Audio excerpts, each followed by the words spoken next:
Oi pessoas, tudo beleza? Espero que vocês estejam bem.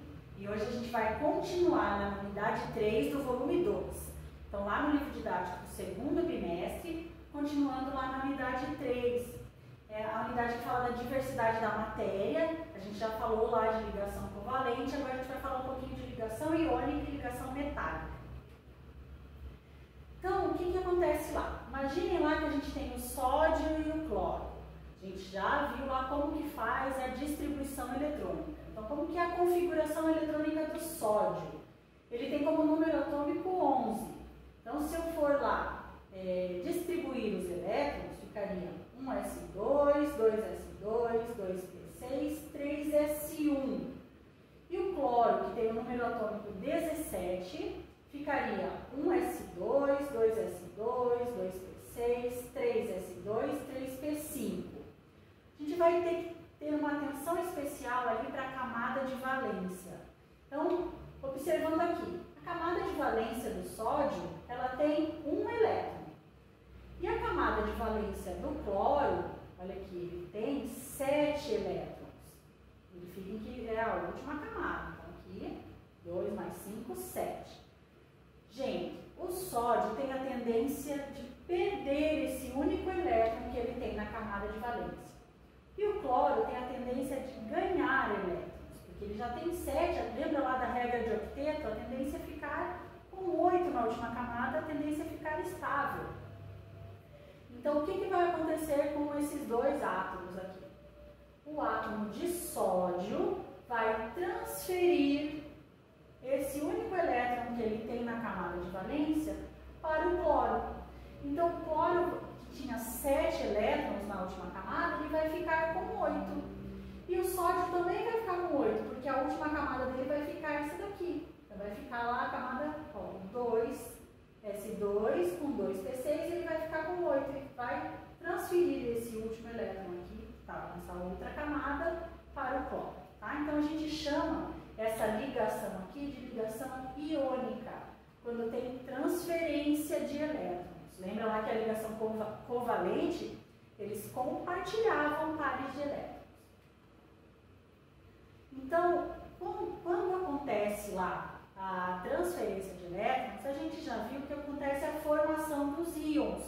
Então, lembram lá que acontece quando ele perde elétron, ele vira um cátion, né?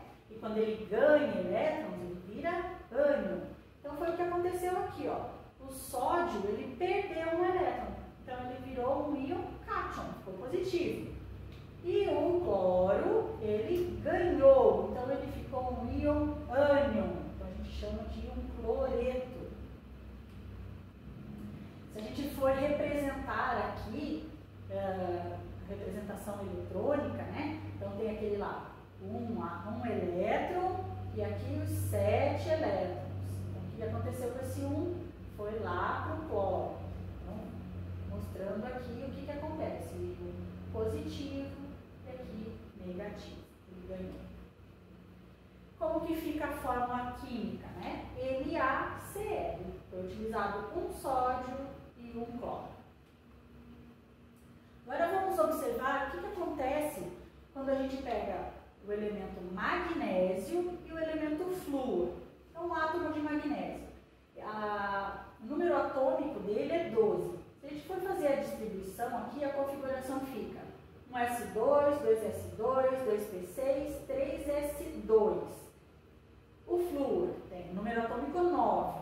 Então, a configuração eletrônica, 1s2, 2s2, 2p5. Então, olha só, o magnésio tem 2 elétrons na camada de valência. O flúor tem 7. Vamos lá. O que vai acontecer? O magnésio vai perder esses 2 elétrons e o flúor vai ganhar elétrons para ficar com 8. Então, que situação diferenciada tem aqui? Desenho lá do magnésio, então os 2 elétrons ali.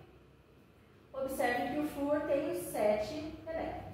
Só que olha só aqui, o magnésio ele vai transferir um elétron para o flúor, né? Para ele ficar com 8.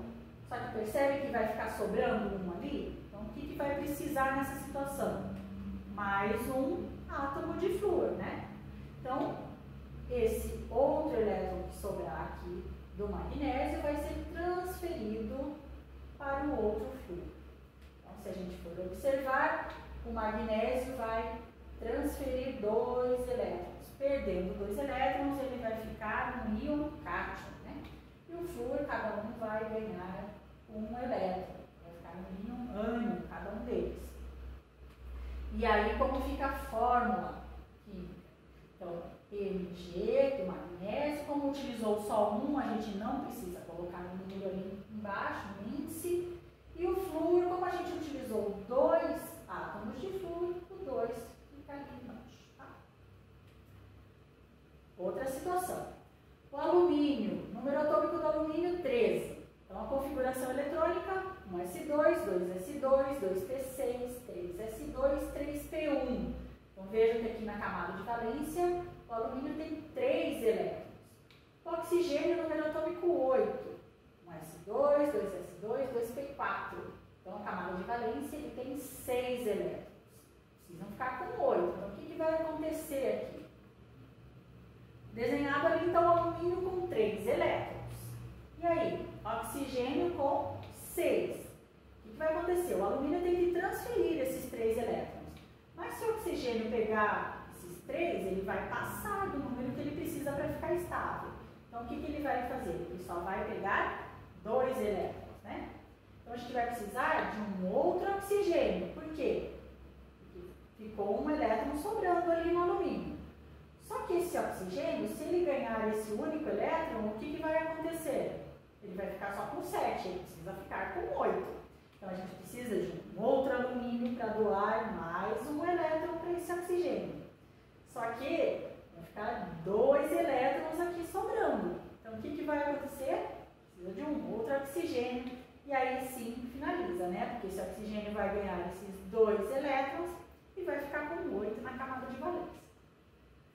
Então, lembrando aqui que cada alumínio vai perder lá 3 elétrons, né? Vai ficar íons cátions. E cada oxigênio vai ganhar 2 elétrons. Então, os íons ânions estão ganhando 2 elétrons.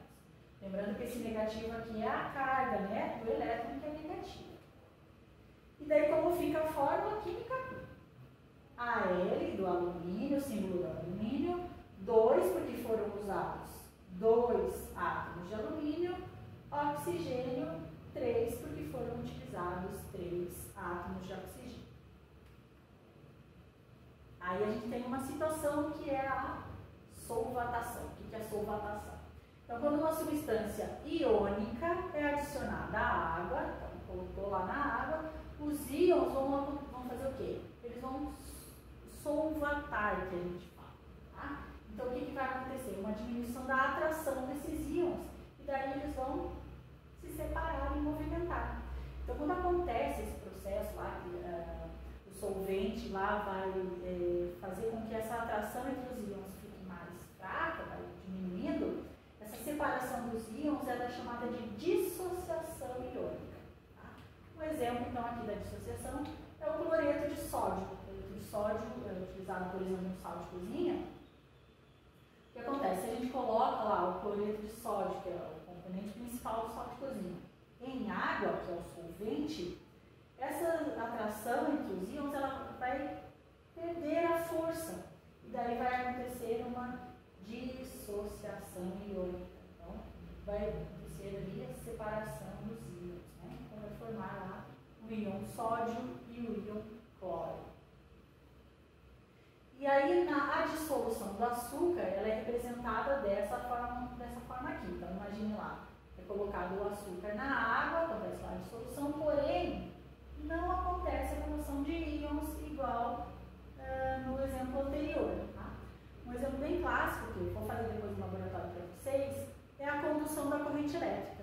Quando há formação de íons, acontece a condução da corrente elétrica. E aí, falando de ligação metálica. A ligação metálica a gente já falou um pouco ano passado, lá quando a gente falou de corrente elétrica, gente. Então, o que é? São os elétrons que estão livres ali, se movimentando de forma livre. Aqui é um exemplo, né, de um modelo microscópico, proposto para explicar como que é uma ligação metálica. Então, eles formam uma nuvem eletrônica, que a gente chama. Tá? Então, eles vão se movimentando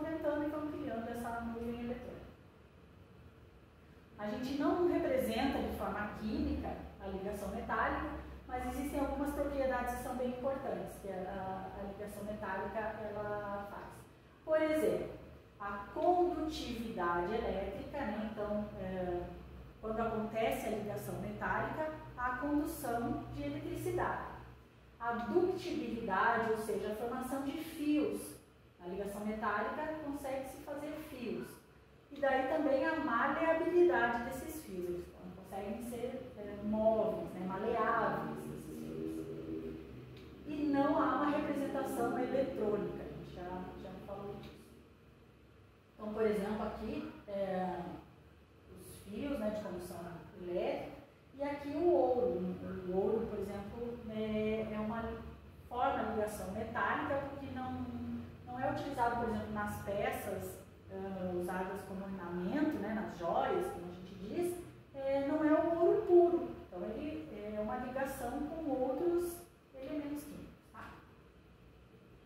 E aí a gente tem alguns exemplos de ligas metálicas, por exemplo, o latão. O latão é uma composição de cobre com zinco. O bronze, cobre com estanho, enfim.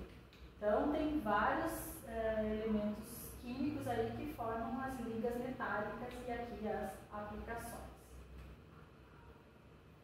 Então, para a gente resumir isso tudo, a gente viu lá que as ligações químicas covalentes ocorrem de uma maneira geral entre não metais, por compartilhamento de pares de elétrons, que formam compostos moleculares covalentes. Se eles são não metais, eles não conduzem corrente elétrica, né? A gente viu os tipos de representação, então a fórmula molecular, a fórmula química, né? A fórmula eletrônica, quando a gente desenha lá os elétrons, e a fórmula estrutural, quando tem aquelas, a gente representa as ligações. Então a ligação simples, quando tem só um tracinho, né? A ligação dupla, quando tem 2 tracinhos, e a ligação tripla, quando tem os 3 tracinhos. A ligação iônica, que ela ocorre em geral entre metais e não metais, por transferência de elétrons, então sempre um elemento químico transferindo elétrons para outro. Então ocorre lá interações entre os íons de cargas opostas, então formando lá o cátion, né, que perde o elétron, e o ânion, que ganha o elétron.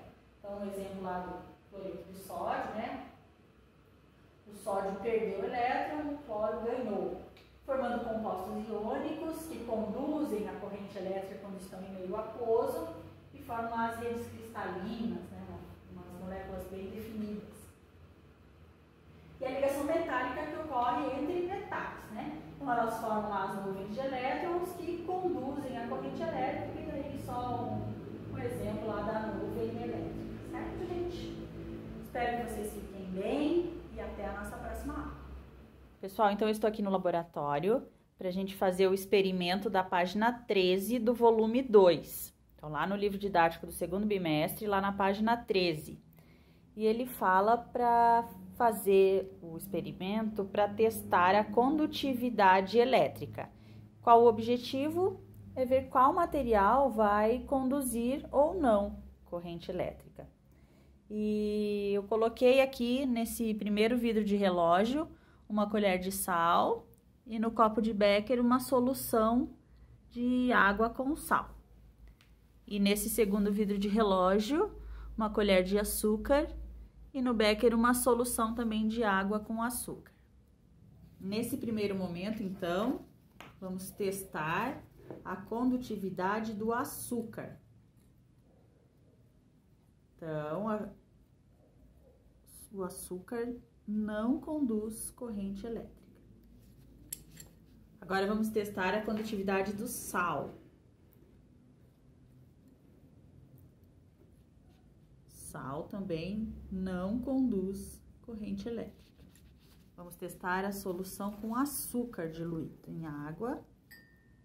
Então, essa solução não conduz corrente elétrica. Agora, a solução salina. Então, sal diluído na água, dissolvido na água, conduz corrente elétrica. Então, pessoal, ali na letra A diz com qual material a lâmpada acendeu.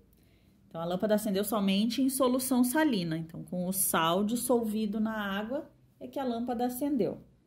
Na letra B diz qual a condição necessária para que ocorra a condução da corrente elétrica. Então, é necessário que, para que ocorra a condução elétrica, é necessário que haja movimento, né, das cargas elétricas, no caso, os íons livres. Então, com esse movimento dos íons, ocorre a condução da corrente elétrica. E a letra C diz a condução de eletricidade ocorreu tanto para o composto molecular, no caso do açúcar, quanto para o composto iônico, o sal, quando dissolvidos na água. Não, né, gente? A gente pôde perceber que o composto molecular, que é o açúcar, quando dissolvido em água, não aconteceu a condução da corrente elétrica. Mas a água, ela favoreceu a mobilidade dos íons lá quando foi dissolvido o sal. Então, lembrando que o sal é o cloreto de sódio em maior quantidade no sal de cozinha. E quando a gente coloca o cloreto de sódio na água, né, porque a gente observou que somente o sal, no estado sólido, ele também não conduzia corrente. Então, quando a gente coloca ele na água, a água faz com que ocorra a dissociação. Então, os íons ficam livres e aí sim fecha o circuito e conduz a corrente elétrica. Então, é isso.